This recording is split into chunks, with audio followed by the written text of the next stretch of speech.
everybody, it's Julia Laird with Senior Susie Stamps. Today's Sunday and it's Sunday with Susie, and I wanted to show you some cards I've been making.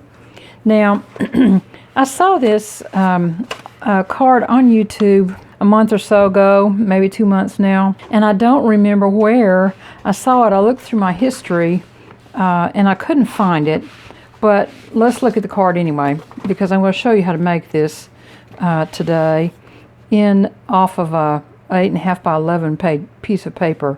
So this is the card, and when it opens up, it'll stand up just like that. It looks a little gangly, but from the front view, let me show you what the front view looks like in the camera. Isn't that a pretty card? Now on this one, I've used colored cardstock on these triangles here. And this is some paper that came from Paper Wishes. It didn't have a label on it. I bought it open stock, and I don't remember what it is. But I did a little swirl in gems, and I made some extra butterflies out of the little leftover paper that was there. And on this one, I did put a little sentiment on the back so that I could sign it, because I had someone special I wanted to send it to. But and this is a little punched bow from Stampin' Up! Punch that's been around forever. I finally found a used one. I've been looking for one for a long time. So this is card number 1.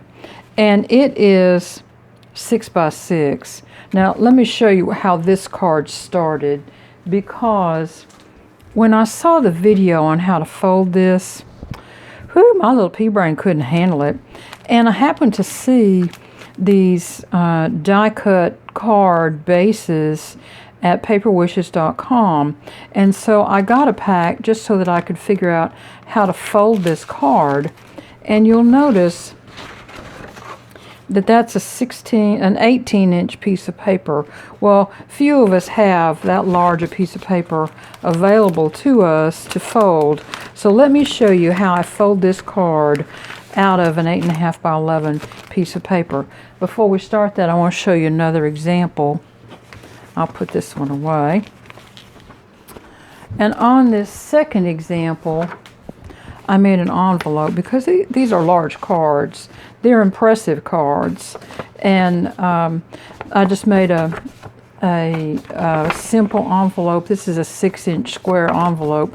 This is a 5.5-inch card, and that's what we're going to make today. Now this one has a belly band on it. The other one didn't. And I just made it out of some little punched elements and an old Stampin' Up! Stamp. And then this is what it looks like when it unfolds.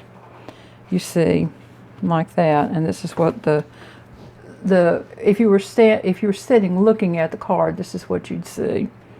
So this is an interesting little concept that I found not too long ago on how to tie on some buttons, and the source was Helen Allen. She has a YouTube channel, but she hasn't posted anything for years. But look at the way this is done, because you push your doubled up layer through and then loop back like you would for a tag on both sides, and then I just tape the ends of mine and keep on going. So that's what I did here. I made a little flower and used my little buttons, and then on the triangle I had some hearts, so I double punched those so they'd have just a little bit of substance. Now these all have matte and pattern layers. There's a little bit on the back. There is a spot to write on in here, but it's a little cumbersome to get to be honest with you. But it sets up, and it's a really impressive card, and you can make your envelope very simply and easily. So let me put that away, and we'll get started on making the 5.5-inch square card. Let me get my stuff. Today we're going to use a pack of paper called Wood and Woodland. It came from paperwishes.com, and this is the 6 by 6 version. There's also a 12 by 12 version. Let me show you the papers on this, because it's a really pretty pack of paper. I've got some embellishments that I found in the drawer, and I have a piece of acetate cut. But this is the paper, and it makes great men's cards, and that's what I'm going to do today. Look at all this lovely wood and pattern. There's also some dies, animal cut die cuts that go with this if you want to purchase them. This set, this paper and the dies and everything else is still available from paperwishes.com, and I will link below this paper and those card blanks if you want to think about purchasing those. I am not an affiliate for paperwishes.com, but I really like their products, and I think they have reasonable prices for things here in the United States. Now we're going to use these two pieces of paper, and if I need to get another one out, I will. I have an 8.5 by 11 piece of paper here, and let me show you how we're going to cut that. We're going to cut it twice, and I am going to use my Stampin' Up! Cutter today. You don't see me use this very often. I like the guillotine cutter a little bit better, but not for today, because we're going to use the scoreboard here as well. Now, on the 8.5 inch side, we're going to cut that at 5.5 inches.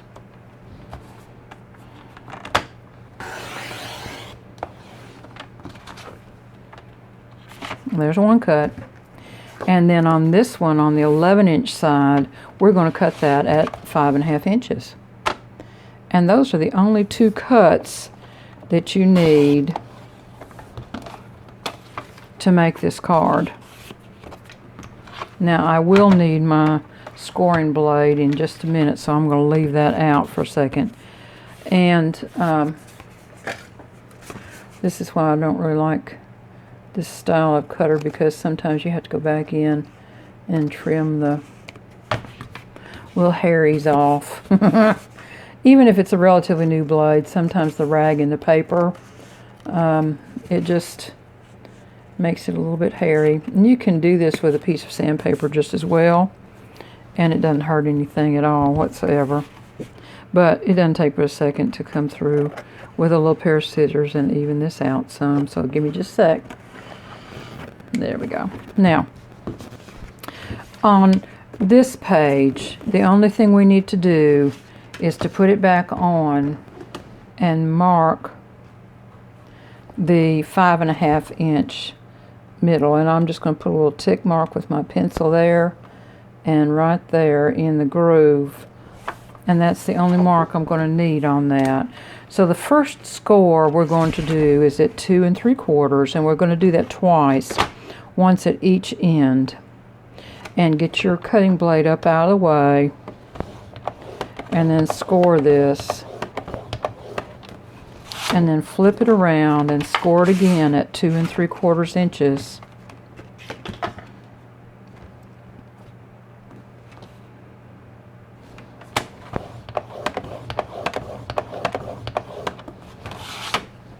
And then what we're going to do is come back and find that 5.5 inch mark and go from here to here, and find it on this side and go from there to there, and then do the same thing on this side over here. So I'm going to put this corner right up in the groove there and bring my mark over so you can see now. And I'll try to draw the camera in close, but you can see this is right in that track, and this is right in the track. And that's the wonderful thing about this particular paper trimmer with that scoring blade in it. So we're going to turn that and do the same thing again down on this side. It's right here in the track right there, and right in the track down here.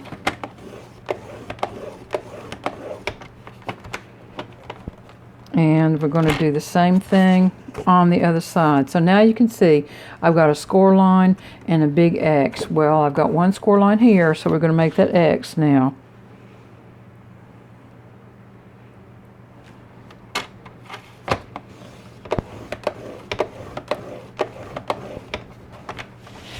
This is some Delightful Dijon paper, the heavyweight paper from Stampin' Up! That I've had for quite a while. I don't know if they still sell it or not, but it's heavyweight cardstock, And you want a good solid score line on this. Now on these other two pieces that we cut off, we're going to put them back on and score them at 2 3/4 inches.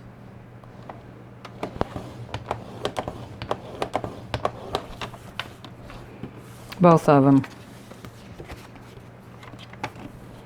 Now that's all the scoring that we'll need to do. So I'm going to put this cutter away, and we're going to fold and burnish these score lines. So let's see. This one I'm just going to fold it in half like you would a gatefold and burnish that score line. Fold this one in half, and you see that gatefold concept coming up there now. And then we're going to take and fold this. It doesn't matter which way you fold it because you're going to have to manipulate it in the end anyway. So let's just fold it and get those score lines burnished so that we've got the paper a little more controllable. That's all we need to do right now so that we can manipulate it a little bit the way we want to. So I got that side done, and now we're going to do this side.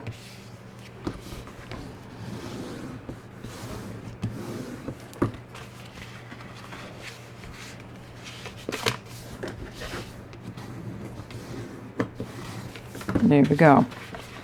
Now, the way this card works is like this. It comes together like this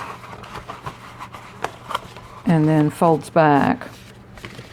So we're going to do that same sort of thing. We're going to push these back.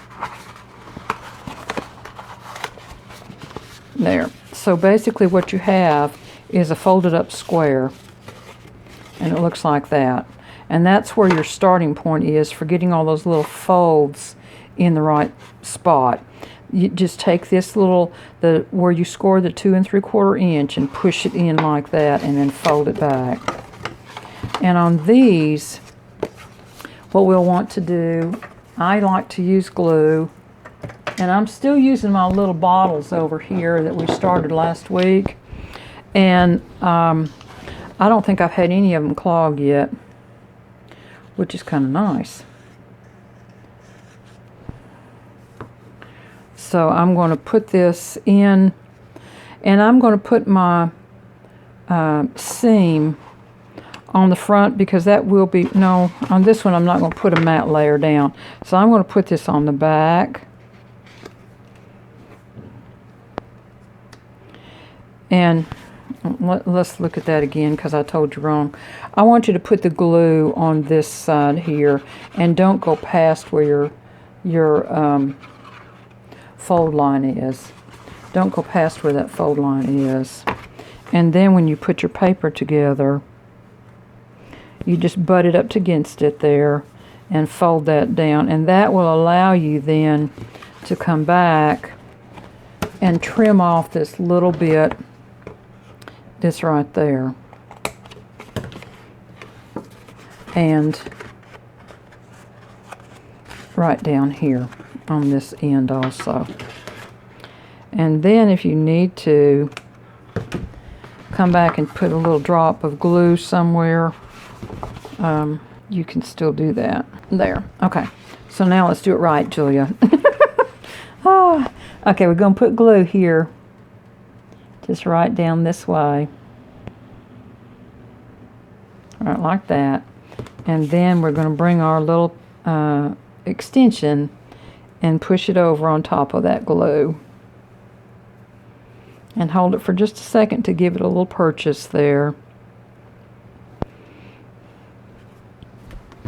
And then we can come and cut those corners off. I suppose if you had a good sense of where your corner cutoff was, you could do that beforehand, but I didn't. So that's where we're going to do it. Okay, so there's your finished card. And so now it comes together right like that, and we're ready to decorate this card base.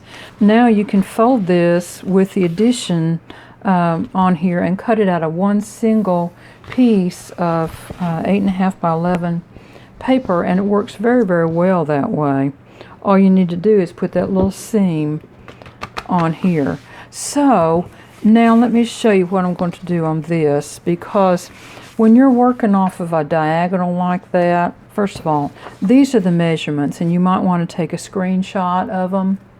Otherwise, they will be over on the Facebook page with the date of the tutorial, January 22nd, 2023. And you can always go back and look for them on that date. This page will be over there. So now, let's see what we can get done here.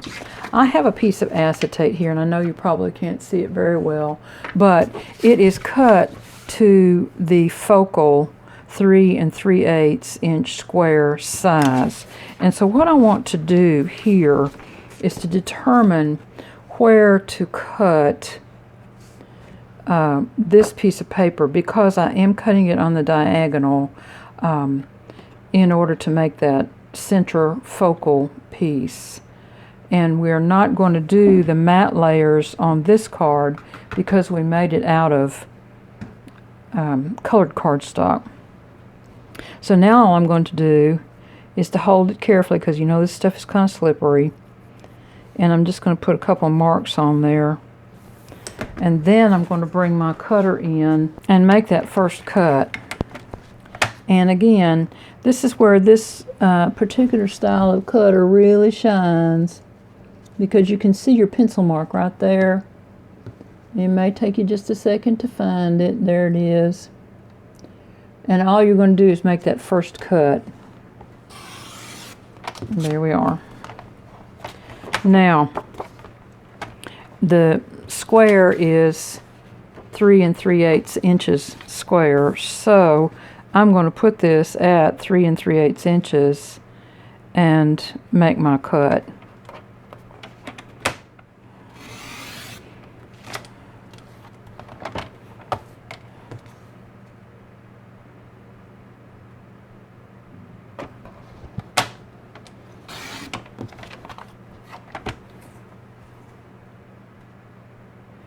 And it should come out just perfectly then, as long as you're cutting it square. And it did. There we go. So that's your first piece for your main focal here, and it should have a nice border around it then.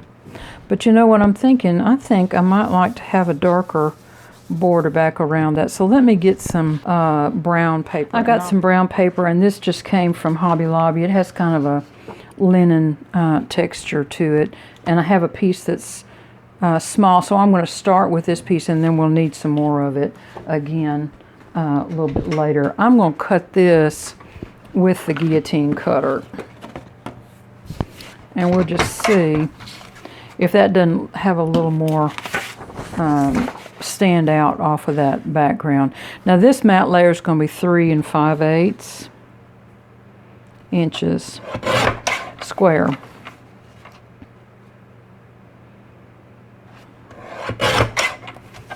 So let's just see if we don't like that a little better. I thought that colored cardstock would be enough, but that looks so much better, doesn't it? Okay, well, so that's what we're just going to go with then.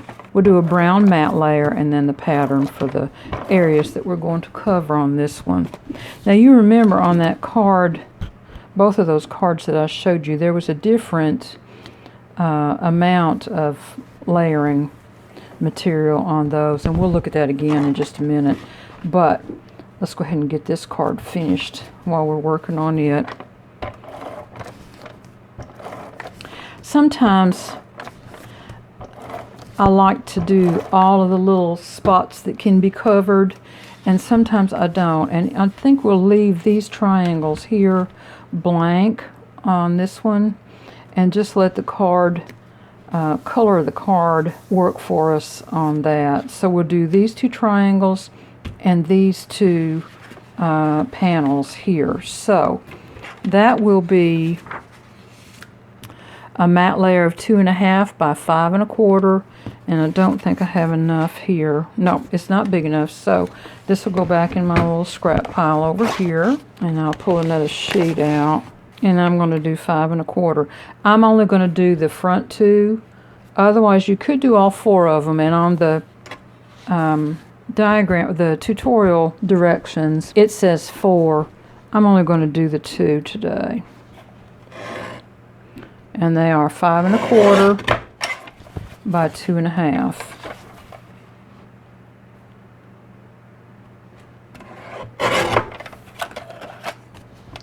So there's one. Cordelia's over there playing again. I don't know if you can hear her or not.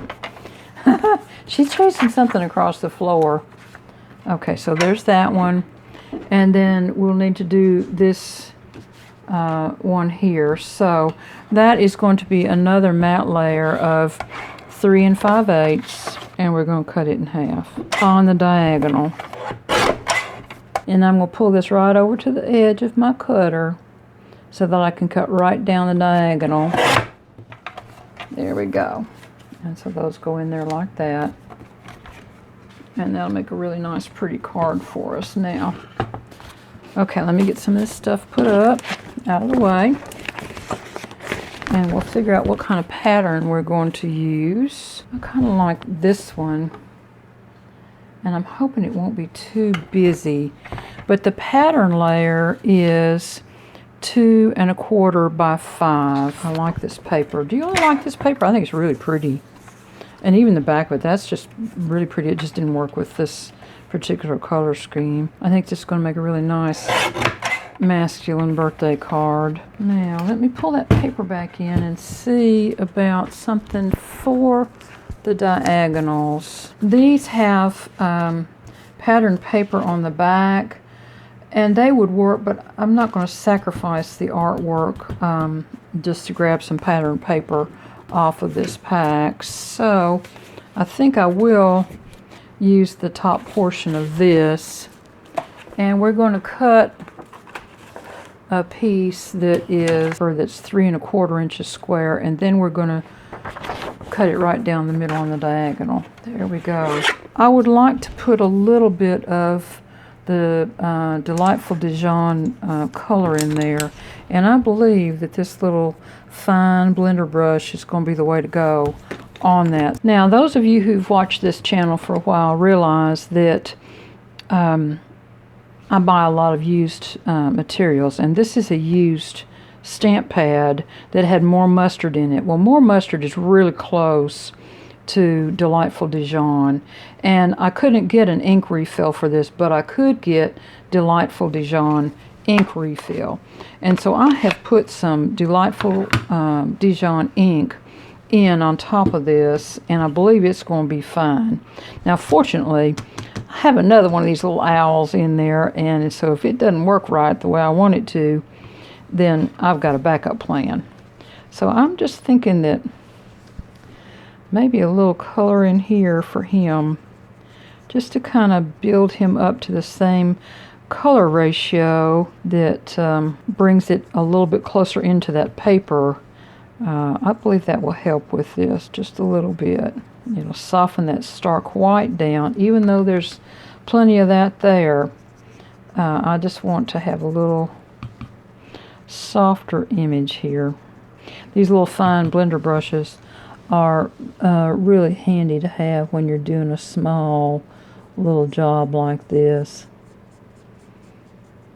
I got a set of them that has, oh my gosh, I don't know, 6 or 8 or 10 of them in there. There. Now, don't you think that looks a little more? Yep, I think that's a little warmer. It looks better. And I believe I'm going to put just a little more of that rich cocoa ink, maybe on the bottom of that branch there, to kind of pull it up just a little bit more as well.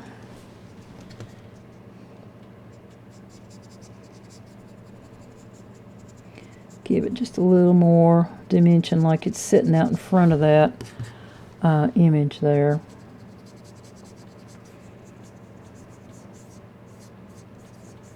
There we go. I think that looks much better. Okay, let's get this card put together and see how it finishes out.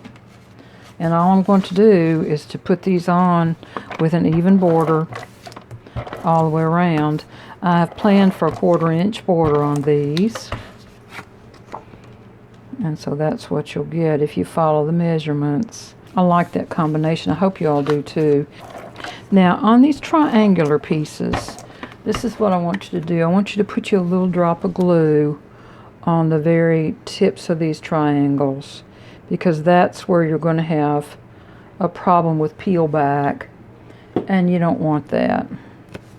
So we're just going to put a little drop of glue down there, and that solves that problem. And we're going to do it on all the pieces, even though we've put our tape runner on there. And even if you've put some glue on these, you still want to go back and put just a tiny little drop onto these points so that you don't get peel back. Because these cards are going to move a lot, and I'd better get my tweezers before I get myself in trouble, hadn't I? You all know it. These are really remarkably easy to make once you figure out how to do that little fold. And I really think that these with that extra little piece in there are easier to make. They're easier to fold, to manipulate that fold for the first time than when it was that whole great big 16-inch piece of paper, in my humble opinion. And there we go. And now you can fold it like this to finish it, which is the way I probably will present it in the envelope. And you'll need to go back and burnish all of your folds again 2 or 3 more times probably before it's all said and done. Now, this piece was left from a card class that I did several years ago, and it already had a piece of dimensional tape on there, which is fine with me. I used some little decorative scissors that give it kind of a little stamp edge. That was part of the stamp originally, and I thought, well, we'll just go ahead and continue on with that theme a little bit. But this piece of foam has been on here for, gosh, a couple years now, because that's how long it's been since I've done this class. So I'm going to put some extra glue on that. I think I'm just going to kind of center that. Let me get my tweezers, because we don't want to get it all whopper-jawed here. Yeah, I think that's going to be fine now. And all that does is kind of break the line for you. And then I'm going to put a little note here about the great outdoors. I'm just going to glue that down flat. Now I've gone back in and harvested some of these little images off of this sheet and some of the little sentiments, just to kind of fill in here and there. And so they'll go on kind of like this. I think I would like to have them kind of go away. Yeah, there we go, kind of like that maybe, so that they'll be hidden when the card is closed.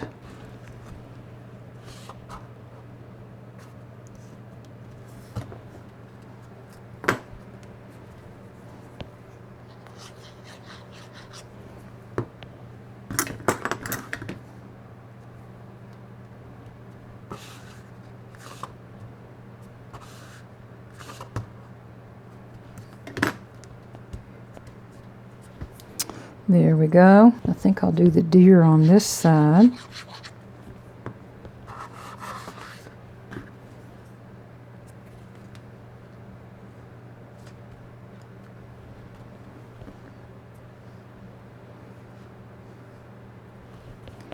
I may not be able to get those on. Let's see, I think I'll do the owl over here on this side. And then I'm going to do the same on this side as I did over there. There we go. There. Now, so if you're looking straight down on it, This is the way it would look on the desktop then. And there's plenty of room if you wanted to go ahead and do a matte and white layer on the back to write a little note. But I think it makes a really nice happy birthday card for a man. And it'll stand up. And there you go. So I hope you have a great day and great week. And I'll talk to you again next week. But hang on, I want to show you these cards again.